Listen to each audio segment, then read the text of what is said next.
Компаниянын уставтык капиталы 100 миллион доллар экен Американын.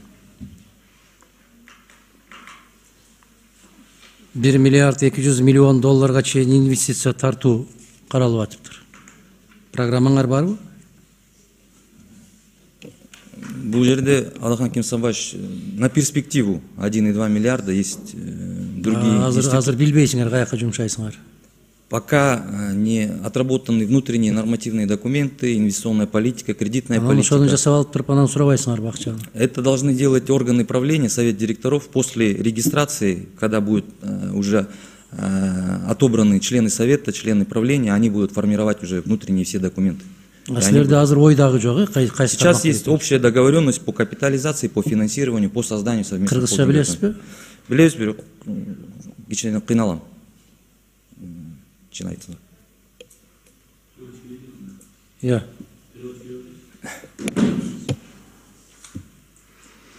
Тилели билбейсизби же могул каралып аткан маселени да билбейсизби?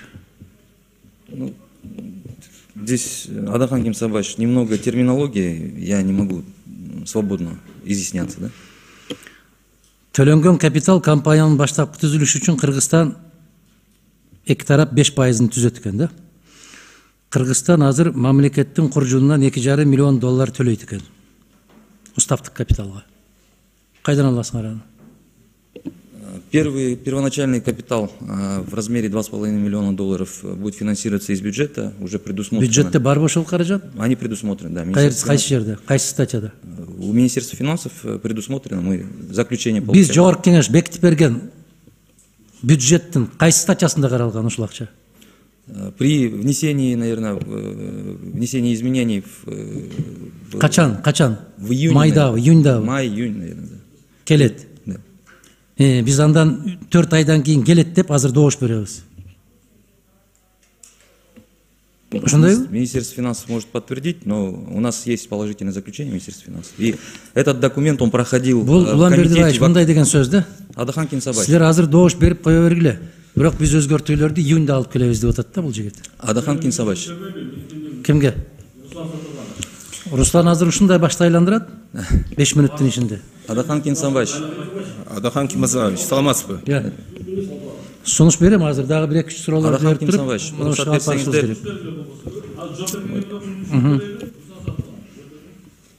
Алахан Кимсанбаевич, биз башты айлантып эле түз эле айтабыз. Бюджетте каралган эмес.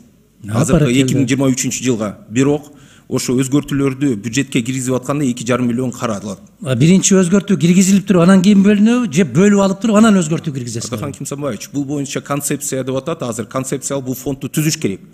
Концепциясын ошону түзгөндөн кийин биз ушо акча табабыз.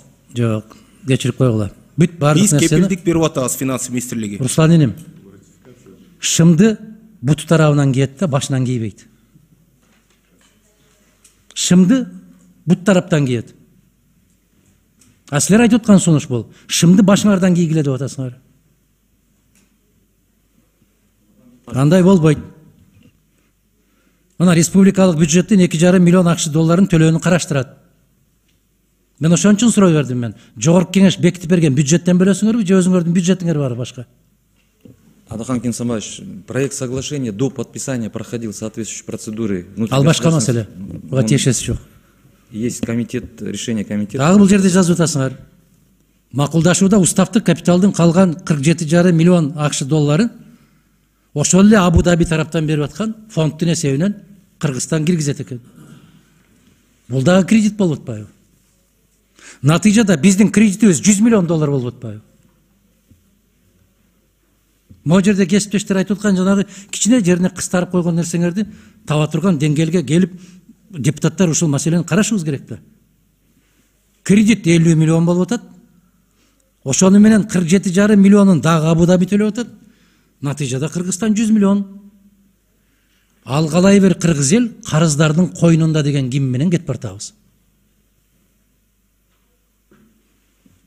Андай эмес деген түшүнүгүңүз барбы сизде?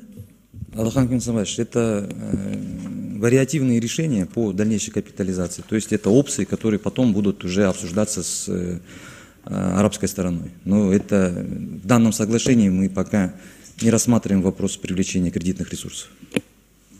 Мен азыр Кесиптештер айткандай сунушумду коем четке кагуу боюнча. Мына жерде караңыз.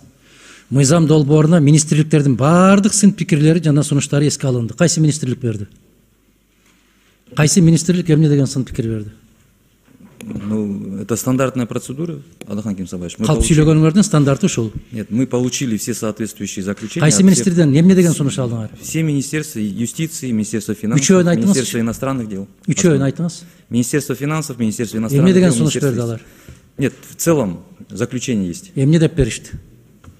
что будут предусмотрены ресурсы в рамках внесения изменений в республиканский бюджет. Мен в текущем году. Улан Бердибаевич, министрдин орун басары жооп бере албайт. Бул катка министр кол коюп жооп берип бизге жиберип атат.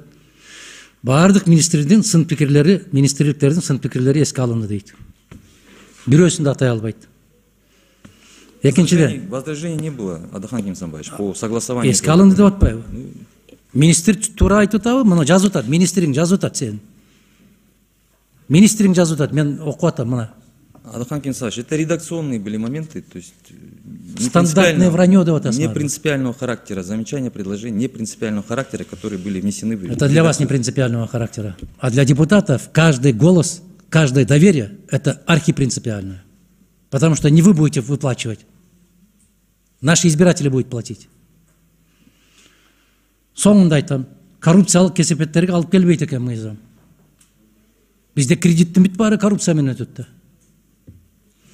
Урматтуу Улан Бердибаевич, сунуш министрдин өзүнүн жоктугуна байланыштуу, мына жердеки пайда болгон суроолорго жооп бере албагандыгына байланыштуу бул маселени кийинкиге калтыруу жөнүндө сунуш киргизем. Добушка койсоңуз, рахмат. Урматтуу депутаттар, суроолорду ондо ушуну менен токтотойлубу? Каршы эмессиздерби?